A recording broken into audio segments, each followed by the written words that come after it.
This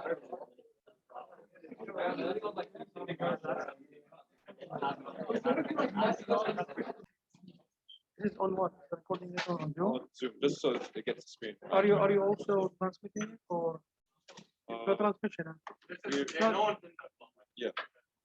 You just use Zoom because it's a lot easier than other platforms. Thank you, Doc.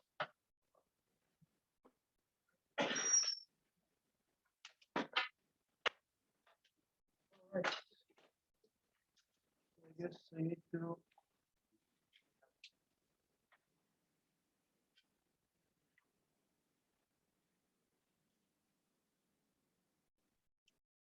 Right. Okay, guys. Assalamu alaikum. Right, where's the rest of the class as a first? How many do you have in your class? 99, that's it? Yeah. Wow. Whereas the girls, how many? 138. 138. Okay, so this is usually the usual class, right? Yeah. More or less. Okay. All right. So I will be actually delivering part of the pathology, for the POD. More or less about 50% actually of the POD content. Stay close to the mic. Wow. Okay. We don't have a.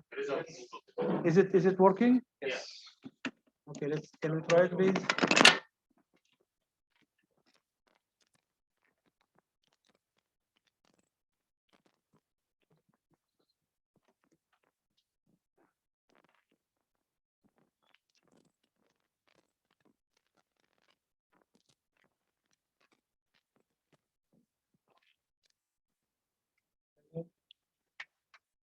Working? On. I think it'll work quick. Usually there is problem.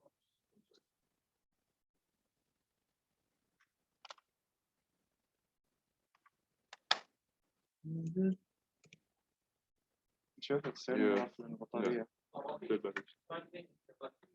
Yeah, For now, doctor, if you want to, Yeah, I can start with this. I mean, if you have a chance. you can. All right, so I will be glued here. Anyways, I don't have my pointer, so it's made to order, so to speak. So I will be delivering part of the non-neoplastic POD and also part of the neoplastic, a component of the pathogenesis of disease. All right, and this is probably your second lecture in pathology, right? Ever. Okay, so pathology is the bedrock of medicine, as you know.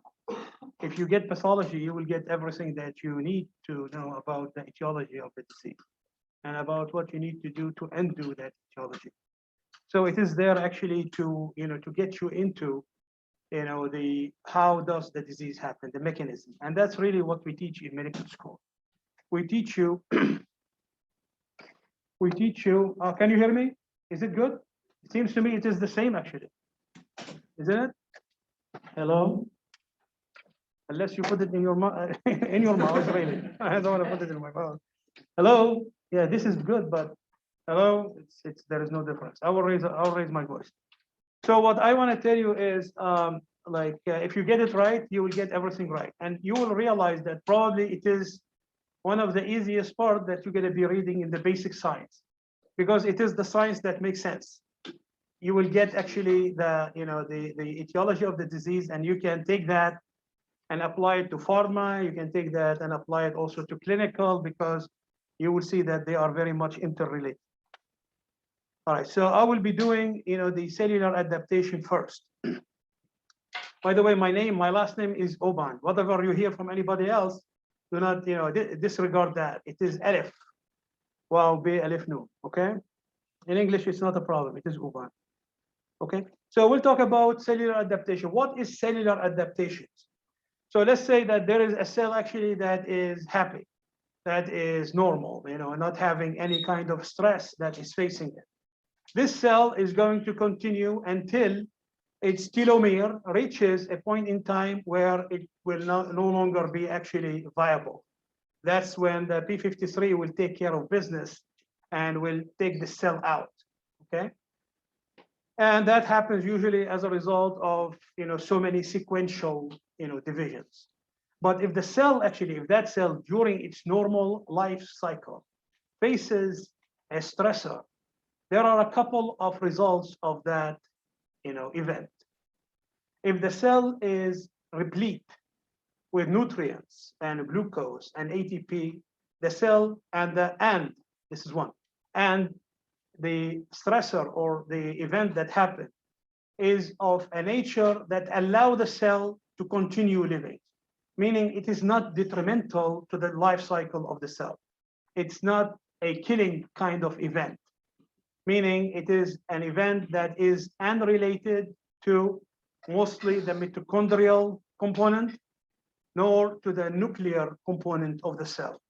If it is anything that is related to the cytoplasm, the cell will live for a while, okay? And if this is the case, if the cell is replete, and if the event is not really a severe event by severity and not of a special kind by type, and not of a long duration by longevity, then the cell will be able actually to recover from that event. The cell is going to be under stressor, and it's going to try to adapt to the new situation. This is where the word adaptation comes from. It will try to live under the new circumstances that are surrounding it, okay? And that means a lot.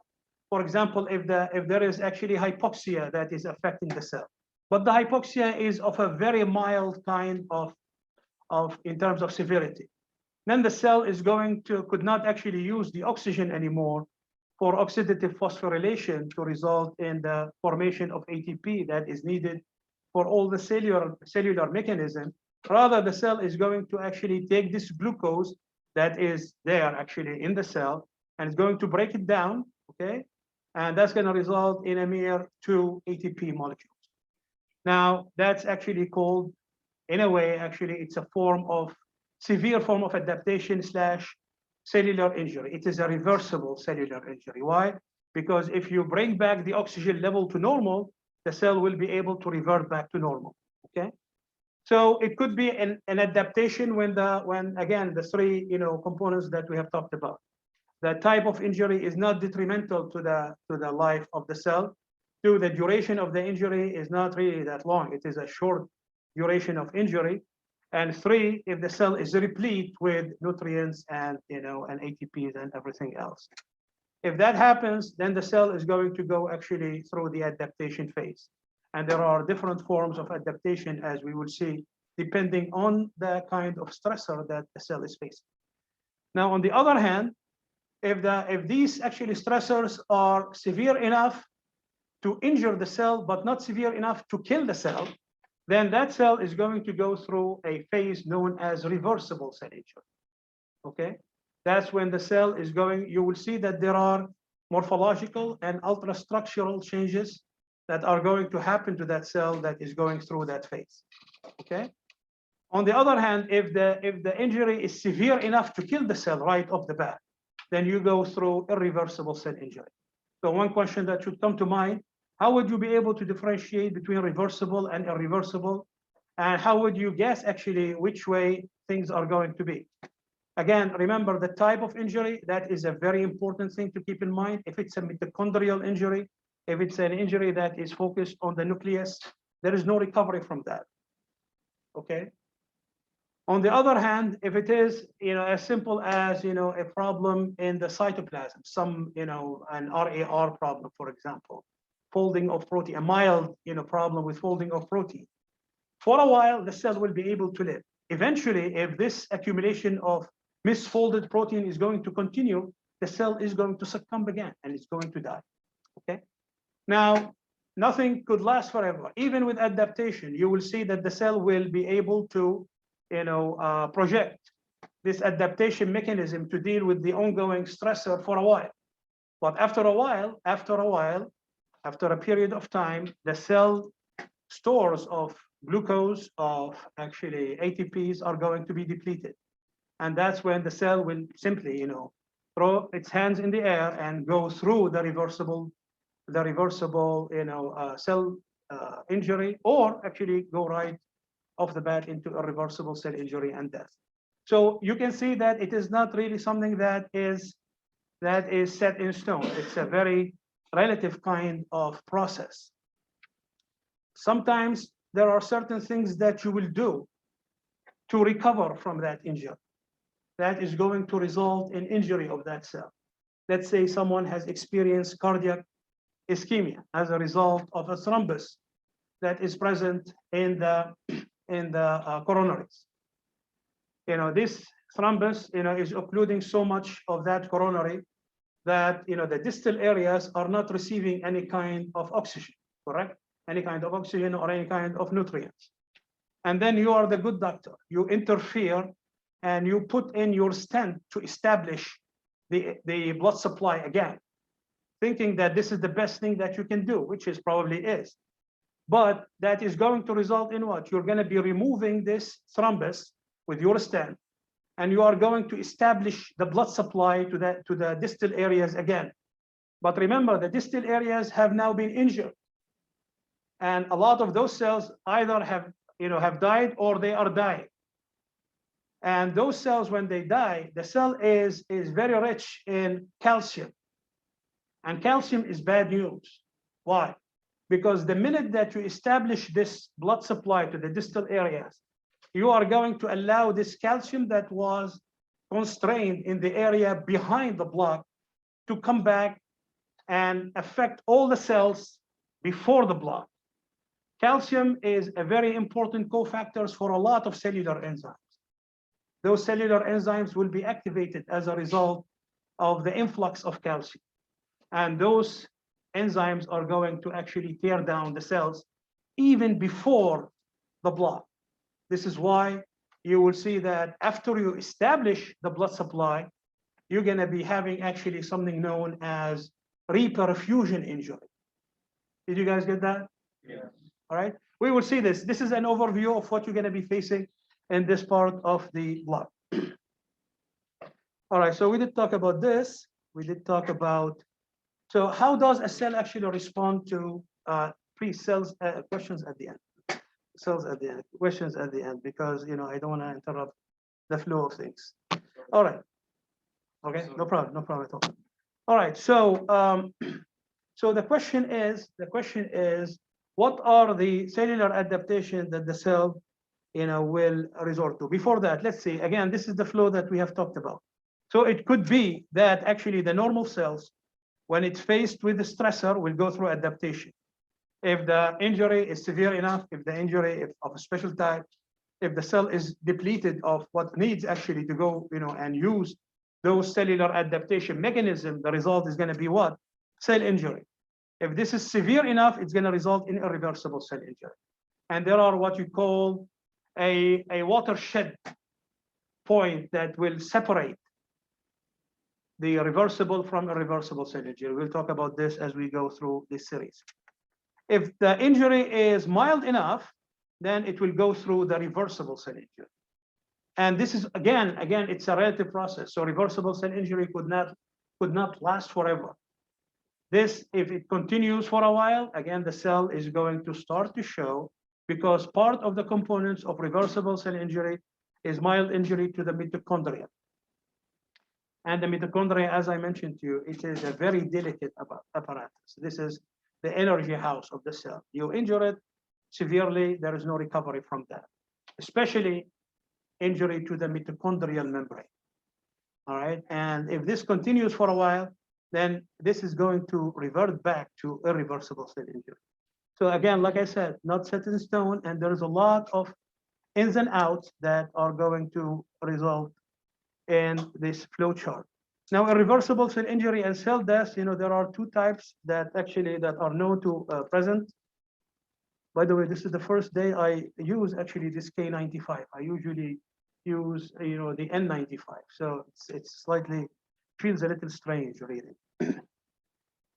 All right, so in terms of cell death, there is two types of cell death. There is the necrosis, and then there is the apoptosis.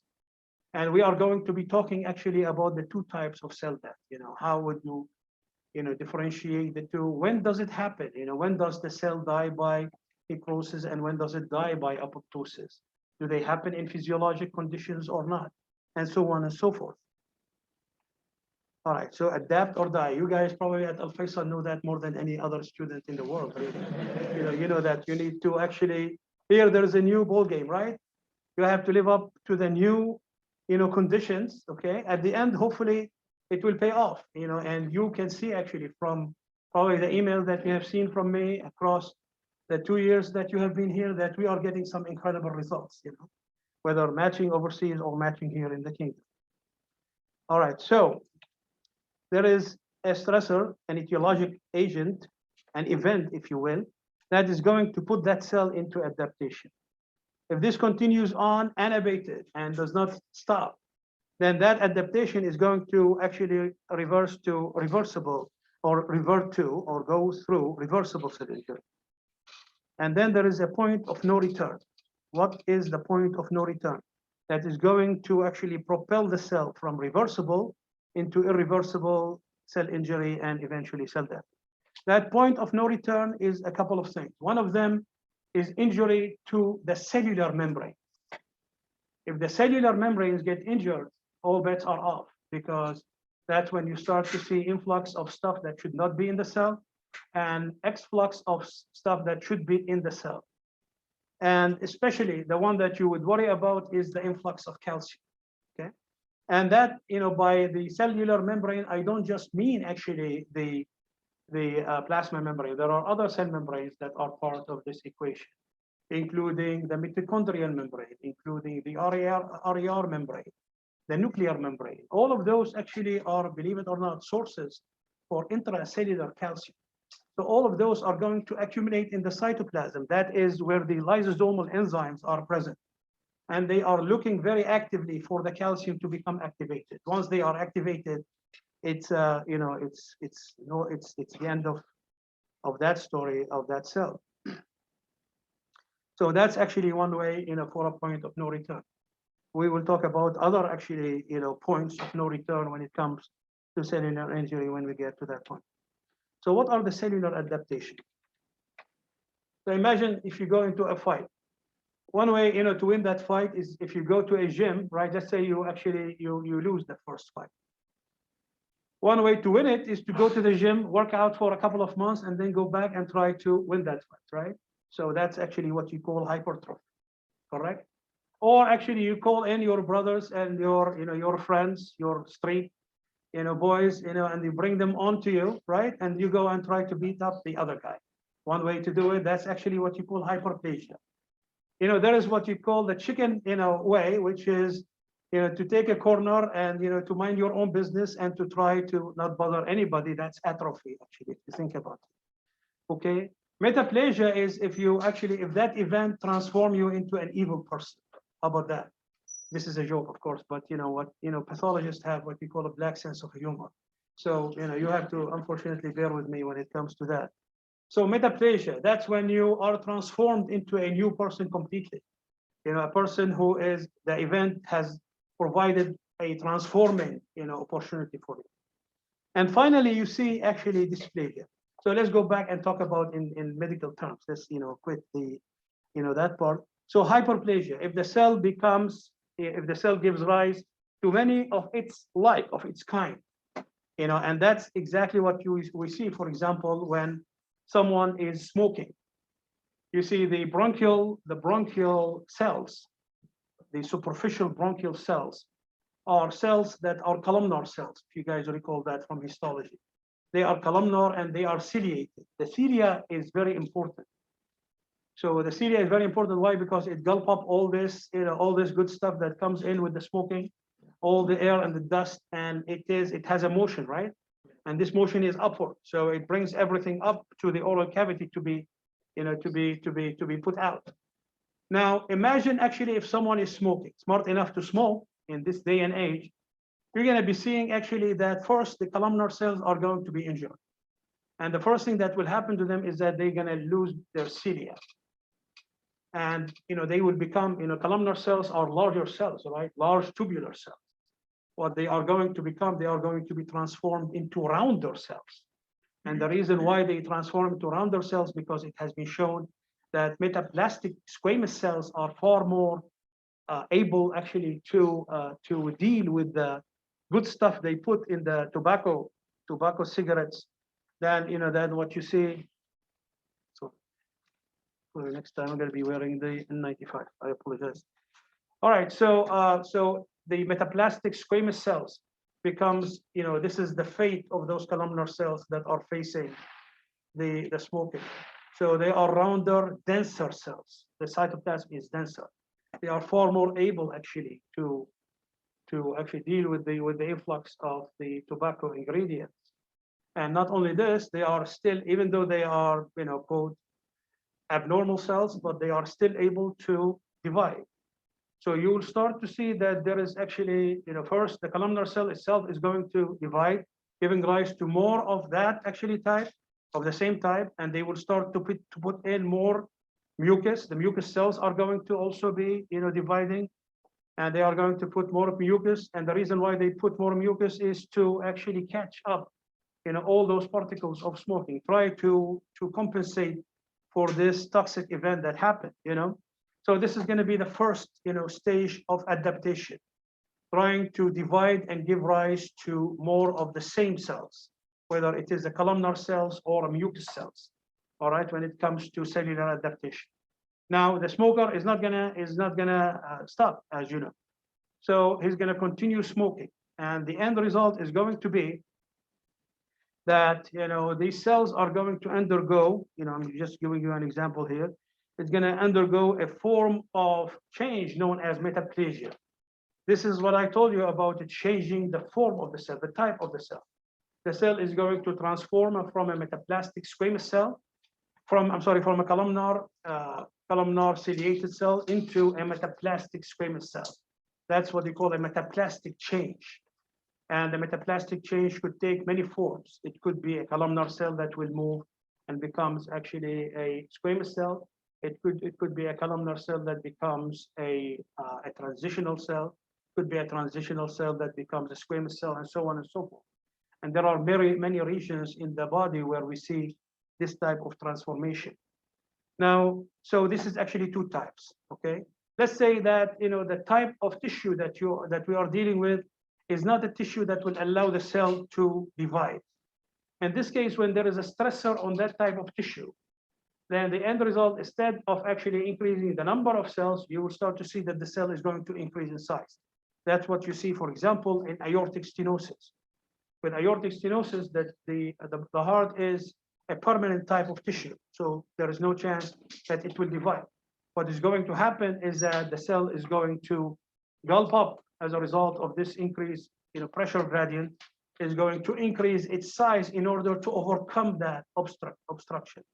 And in the process of doing so, it will undergo what is known as cellular hypertrophy. Okay? Now, imagine if someone is born with a diaphragmatic hernia. And in this diaphragmatic hernia, the contents of the intestines are now in the chest. The lung is growing, right? But the lungs try to grow and it cannot grow anymore. Why? Because there is no space. What happens to those cells?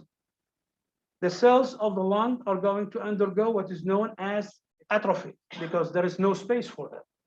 The same exact thing if you have a tumor growing in certain regions, in the body. You will see that as a result of the formation of this tumor mass, there is no space actually for the cells to grow. What do? They go through the phase of atrophy. Okay. Now let's go back to the smoker.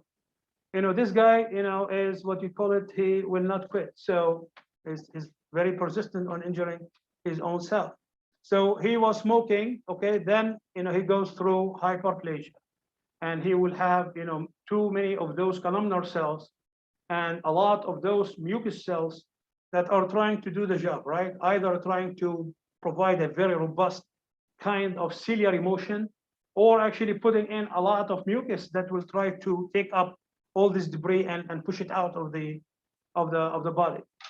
And that did not work. So then the cell is going to go through the stage of metaplasia, okay? It will switch to a metaplastic squamous cell. And supposedly the squamous cells are going to be able to actually provide a more protection than the columnar cells. That's going to happen for a while, but those metaplastic cells themselves, as I mentioned to you, are abnormal. If you keep putting these genetic toxins in the airway that are present in the tobacco products, the end result is going to be that those cells are going to become mutated. The metaplastic cells will become mutated. And then they are going to undergo a phase known as dysplasia. Right here. Did you see? So, and the reason why you have actually an interrupted line here, you have straight lines here, black lines here, and then interrupted line, because there are, schools of thought in pathology. A lot of people in pathology consider dysplasia to be not an adaptive process, that it is an end actually point where there is no recovery from it, okay? And this is the reason why they put this interrupted line, because to them, it means actually cancer. And from cancer, there is no coming back. Now, for academic pathologists, those who are in academic centers, they take the opposite way, and they say that actually the early stages of dysplasia is reversible. And there are examples of that, few examples, but they use those examples to prove their point. Regardless, remember that if things continue with the influx of these genetic toxins that are present in the tobacco, that's a good example to remember, because with this you have three cellular adaptation mechanisms. First, hyperplasia. Two, there is going to be metaplasia, and three, dysplasia, right? To show you how things could become progressive. Here's an example. So we learn by example from the clinical. This way you will never. So this poor guy is 87 years old with complaint of difficulty in starting urinary stream. And that's a very common complaint, right? And the reason for this is, you guys know, the prostate become enlarged, right? It becomes enlarged. And why would it cause this? Where does it compress the most? The prostatic urethra. Very good. So it will actually compress the prostatic urethra. Then we will see a nice actually example of that. Probably it's better to jump. But before that, let's read the history. So this guy actually was admitted, and he was, once again, yes, he was actually admitted to the hospital. And in the hospital, he developed fever, confusion, coma, convulsion, shock, and death. So how would you take, especially the fever and confusion related to what, in your opinion? Infection. Where did this infection come from? From the urine, right? All right, so you always look at what's obvious, right? All right, what is the most common cause of sepsis in a hospitalized patient? You guys know? Indwelling pulley catheter. The pulley catheter that you put to make, to allow the patient to pass urine. When it becomes indwelling, you leave it in for more than, that is needed, which is probably around, you need to change it every 3 days, I believe, or every 4 days. You need to check it always, and change probably should happen at least twice a week. If you leave it more than that, then it becomes an instrument of entry of bacteria into the bladder, right? So why would you worry about lower urinary tract infection, which is what happened probably in this poor guy? Why is lower urinary tract infection an important thing to keep in mind? Because it may actually become an upper urinary tract infection. And when it becomes an upper urinary tract infection, it may reach the blood, and it may cause septicemia, which is what happened in this guy, right? Fever, confusion, shock, and death, okay? And it's a gram-negative sepsis secondary to urinary tract infection. Now, the autopsy finding. Look at this prostate right here. The prostate is a much smaller, normal size, and someone who is, let's say, 30 or 40 years of age, it's about 3.5 to about 4 centimeter in maximum dimension. This thing that you're looking at probably is at least, 10, 12, even more, centimeter maximum dimension. This is the prostatic urethra that you see here. Actually, a nicer picture. Let me just show it to you quickly before we go back to it. Look at this. Look at this. So this is actually, all those nodules are nodules of the nodular prostatic hyperplastic process. All right, and what do they do to the prostatic urethra? They turn it into a slit-like opening, right? A slit-like opening. Now imagine if someone is trying, actually you can take that and you can, extrapolate it into clinical. What will happen to this guy when he tries to urinate? Will the urinary stream start? No. So there's difficulty in starting urinary stream. How does that translate clinically? He will tell you, doctor, I stand in front of the, like trying to pass urine for 10 minutes before that happens. Okay. So now what happens when he actually starts to urinate? Will it hold? It will not. So there's going to be interruption, right? That's what you call dribbling. All right. Now here is the last thing. Will he be able to empty all the bladder? No, because as a result, what happened actually, the first part of the urine came in with what? With the increased intravesical pressure that allowed, that bolus of urine to pass through this compressed prostatic urethra. But then, the pressure in the urinary bladder has dropped precipitously. So what happened? There is nothing there left to actually make this, left over, urine pass through the prostatic urethra and be put out. So the end result is going to be what? Urinary retention, right?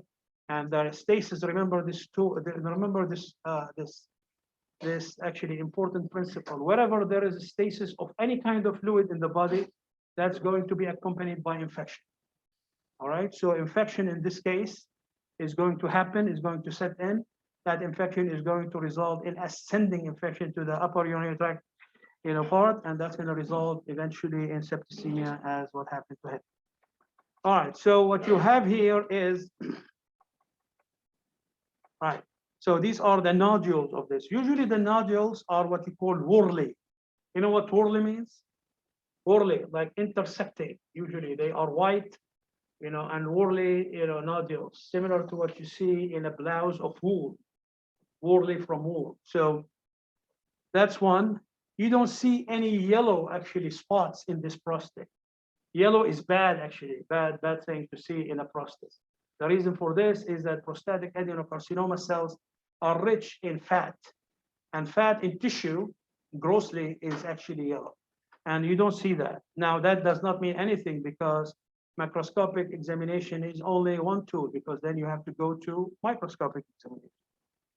When you take a section of this enlarged prostate, you will see that there are increased components of both the glandular elements and also the stromal elements, if you compare it to this normal prostate. So the size is definitely, could be compared between the two. In the number of glands, the amount of stroma is definitely far more here than here. Here's a high power view of this actually enlarged nodular prostatic hyperplasia. So here you have actually, you can see that the nuclei are, piling on top of each other, a process known as stratification. Okay, so there is piling up of nuclei. But if you look at those nuclei, all those nuclei look the same. Do you agree with that? Yes. All right, so that's a first good indicator that what you are dealing with is a benign process in the prostate per se. Now, if you look also, you will see that there is a lot of cytoplasm. This pink area is all cytoplasm. The minute you see that there is a lot of cytoplasm, that's also is a good thing. Why? Because that puts the nuclear cytoplasmic ratio to a low ratio, to a low number. And low NC ratio is good, because that also is an indicator that what you are dealing with is a benign process. Then you look for any signs of invasion. Where does the invasion happen? This is the fibrovascular core that you see here. Now, if you look here, or at least let's call it the core that is present here. Is there any cell from these epithelial cells that are actually breaching through it and going into it? No. Okay. So there is no invasion. Is there any vessel here where you see those cells are invading through? Also no. Do you see any bleeding here? No. So there is. Why do you need to worry about bleeding? Because usually benign conditions do not invade vessels, okay? And when those malignant conditions invade vessels, what will be the result? Bleeding. Do you see any necrosis? No. How would you see necrosis? You will start to see only reddish stuff without nuclei, okay? So that's necrosis. Pinkish stuff are what's going to be left outstanding after a necrotic event. Why? Because the cytoplasm is much sturdier than the nucleus. The nucleus is very, very soft. It will wither away from from the injury, whereas, the cytoplasm will stand there. So there is no necrosis. Why would you worry about necrosis? Why would you see necrosis in malignant conditions? Because of nutrients. In a way, what happened actually, the cell that is a cancerous cells have an incredible ability to divide. At least the majority of cancer cells, they have an incredible ability to divide, and they will give rise to large tumors, right? And they will do it in such a rapid way that there is, the blood network is not growing in the same speed. So what happened as a result of that? There will be a large swath of that tumor mass that is going to be left and supplied with blood, and that is going to undergo ischemia and necrosis. Okay. All right. Now this is, not, again, we're going to be hearing it. Probably by the end of the course, you're going to be sick of hearing it, so don't worry about it if you don't get it from the first time. Again, my apology for that. It's a technical glitch, so to speak, All right, so this is what you see. So in normal, okay, so this is what you see in the nodular prostatic hyperplasia. Probably, what's missing here is a normal, section of the prostate. But I depend on your, in-depth, experience in histology. You guys have learned it in year 1. You do remember how many layers of epithelial cells you see in normal prostate. How many? About 2, maximum 3, right? But they are well actually organized, right? There is no piling up on top of each other, right? So this is what you're looking at. You're looking at actually, what you call, piling up of nuclei, stratification here. But at the end of the day, they are benign cells. How would you know they are benign cells? You know what? You have to take my word for it, at least at this moment. Eventually, by the time you finish the course of pathology in year 3, you will be able to say that to yourself. Why is it benign? Why is it malignant? So there are actually features of benign tissue and features of malignant tissue. We're going to be going over this when we get to the neoplastic part of this series. So what this organ has undergone is hyperplasia. That's right. All right. Now, there are 2 types of hyperplasia. There is the physiologic hyperplasia, and then there is the pathologic hyperplasia. Now, when it comes to physiologic hyperplasia, usually this is going to be linked to hormonal imbalances, okay? Especially a very powerful hormone. To me, it is the most powerful hormone in the universe, estrogen, okay? And that is known actually to be causing a lot of different hyperplasia. Where does estrogen causes hyperplasia? Could you give me examples? Breast, okay, this is good. What else? Endometrium, absolutely. Does it give rise to other hyperplasia? Absolutely. There are a lot of theories that estrogen plays a role in solid tumors, in the growth and the sustenance of solid tumors, including, for example, those of the lung and of other tissues as well. Now, there is also what is known as compensatory hyperplasia. What happens there is that, for example, as an example, again, learning by example is a great thing. If you take out the liver, in surgery, you take actually 7/8 of the liver and you leave only 1/8 of that tissue. That is going to grow back to normal. Now, how does that happen?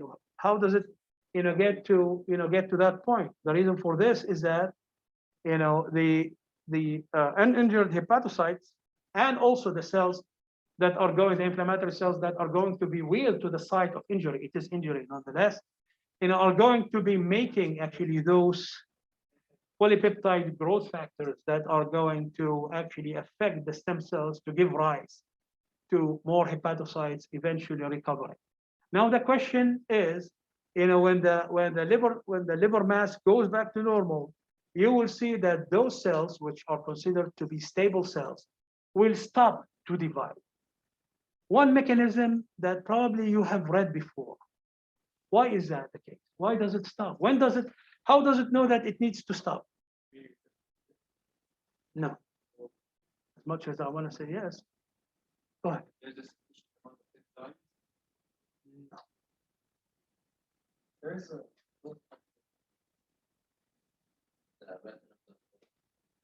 Retinoblastoma. No. The what? Transcription factor. How about this? Does it actually, how about this? Here's probably another way to look at it. Go ahead. Say it again. SFRPG. What does it do? The WNT pathway. The WNT pathway, the nuclear transcription, the Wnt pathway, right? And what does the Wnt pathway will do? How will it actually affect this process? According to my understanding, the pathway regulates Nuclear transcription. Yes. Okay. so when the SFRP I think you may be onto something. I think it may be involved. I'm sure it has to be involved at the end. The reason for this is that actually remember that the liver mass in normal, does it divide in normal conditions? It does not. It's a stable tissue, right? So how does it do that? The reason for this is that when the cells start to touch nearby cells, they are growing, right? Giving rise to progenies. When they are surrounded by cells from all sides, then they will cease actually division. How about that? Okay. Now we have seen this actually. How about this? I want to ask you if you can get me the name of this process. It's a process that has a very a distinctive name. If you bring it, I will definitely remember it. Okay, which is good. So how about this? In the next lecture, which is 7 days from now, let's see if any one of you will tell me what is the process in which the cell will cease to divide when it starts to touch cells that are surrounding it. Okay. Now to take that and to apply it for neoplasia, a neoplastic cell will not actually respect that role. So the neoplastic cell, if it touches other cells, it will not cease division. It will continue on dividing. Okay. But I'm sure the Wnt pathway is going to be involved, at least at the end. It starts from the periphery of the cell. There is a message that's going to be sent to the to the powerhouse, where the division is happening, and the Wnt pathway is part of that. Actually, there is a gene on the surface of the cell, a protein on the surface of the cell known as the Claudin proteins. The Claudin proteins are part of the extraskeletal, the extra membranous skeleton of the cell, and they are part of the Wnt pathway. Okay, so they are going to, they are both, membranous proteins. So they are going to make sure that the cell is sitting in the right position, but at the same time, they also act as transduction signaling proteins, by sending the signal to the nucleus. It will converge on the nucleus and will shut it down. So you're right anyway, but the process, I'm looking for the name of the process where the cell will cease actually division after it's touched by other cells in the vicinity. All right, so we did talk about this. We did talk about the endometrial hyperplasia. You will see that this is a very tightly controlled process between estrogen and progesterone. After menstruation and the exuberant proliferation of endometrial cells, comes the progesterone, which is going to have an inhibitory effect on this. Any kind of disruption of this process is going to result in what is known as a DUB, dysfunctional uterine bleeding, which is a well-known presentation in gynecology. All right, so there are other examples, polycythemia resulting from increased erythropoietin. And in this case, this erythropoietin could be actually coming from multiple sources. Let's say that someone is actually having a stenosis in the renal artery. Okay, stenosis in the renal artery. What will that do to the PaO2 that is incoming through the kidney? It's going to be decreased, and which cells are going to be actually sensing this decrease or this drop in PaO2? Thank you. I call them, actually, I have another name for them. I call them EPO cells, right? They are the cells that actually produce the EPO, the erythropoietin. So the erythropoietin is going to be secreted in high amounts, right? it will go and work on the bone marrow. The bone marrow is going to be making those, this erythroid series, and you will have actually increased blood mass, increased, red blood cells. Gynecomastia, the same, actually, this is increased estrogen in males. Where does, estrogen comes in males, mainly? Adipose tissue. So what happens there? Could you tell me? Wow. Increased conversion in the peripheral tissue, right? Okay, very good. All right, chronic irritation. We see that as well. We have talked about bronchial mucus gland hyperplasia in smokers. We talked about, we can talk about actually hypocalcemia. Hypocalcemia, as you know, the pituitary glands march to only, or respond to only the level of the ionized calcium in the blood, the free calcium in the blood. There is no hierarchy when it comes to the pituitary gland. It is not really ruled by I apologize, the parathyroid gland. I'm sorry about that. I apologize. The parathyroid gland. So responds only to the ionized calcium level. They are in fine tune with the ionized calcium level. And they don't respond to anything higher up. They are not under the master organ, under the pituitary gland. So in this case, actually, if you have hypocalcemia, what happened to those cells? They will start to produce larger amounts of the parathyroid hormone, and the parathyroid hormone is going to be a hormone that is going to hike up the level of calcium in the blood. It does that through multiple levels, in the GI, in the bone, right, and the kidney. That's right. What time do you have? 54. 54. Wow. So it's done, right? Yeah. Okay. You don't have a lecture now, do you? All right, we continue next time. It's not a problem. Usually the first lecture always is a little like, off. I had a problem with my mask. I can assure you it will not be the same when it comes to the girls lecture, because I will change the mask. All right, guys.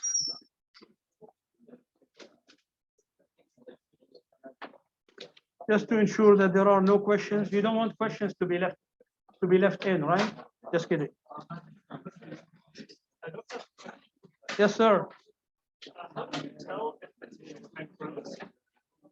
If the tissue is what? Or if the what? Miss the nucleus. No, you will be able to see it. Because what happened, let's say that you don't see it, right? One first thing is that it will not be a single cell. It has to be like an area. So this is one. Two, let's say that actually there is a couple of cells where you start to see only things. There is something called in pathology serial section. If you have any doubt, you call your growth, man, which is usually the pathology assistant, and tell him, give me deeper section. So he goes and actually gives you deeper section of this mass of tumor or whatever you're dealing with, and you look under the microscope to see if the other ones have it. So you're right, actually what happened, because it's a 3D structure. The cell is not really a circle. The cell is a ball, actually, correct? And the gland, the cell is the gland is a ball. For example, in prostatic adenocarcinoma, you need 3 glands to have, a special kind of architecture.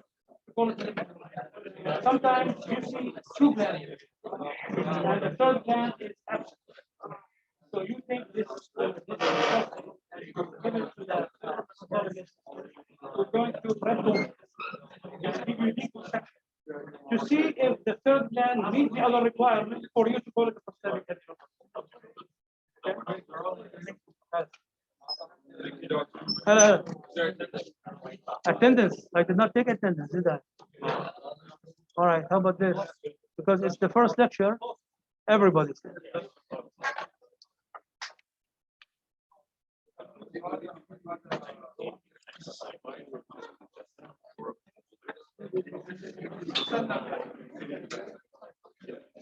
So,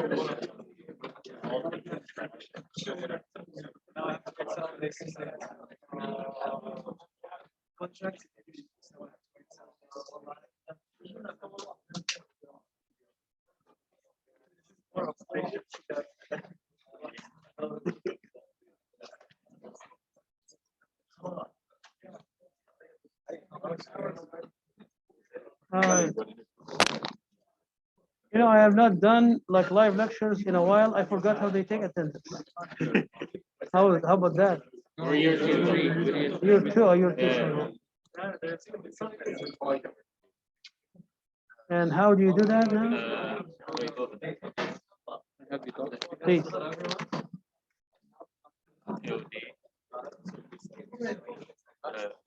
Thursday, 4 o'clock. Yeah, that's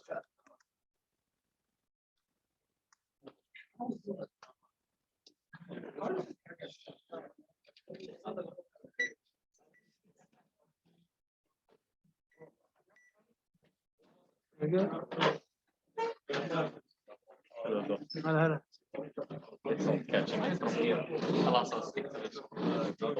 What's the process where the process you're looking for called contact? This is one name. There's another name for it as well. It's in the form of an assay. So get me the name of the assay that they do to check for contact. Okay.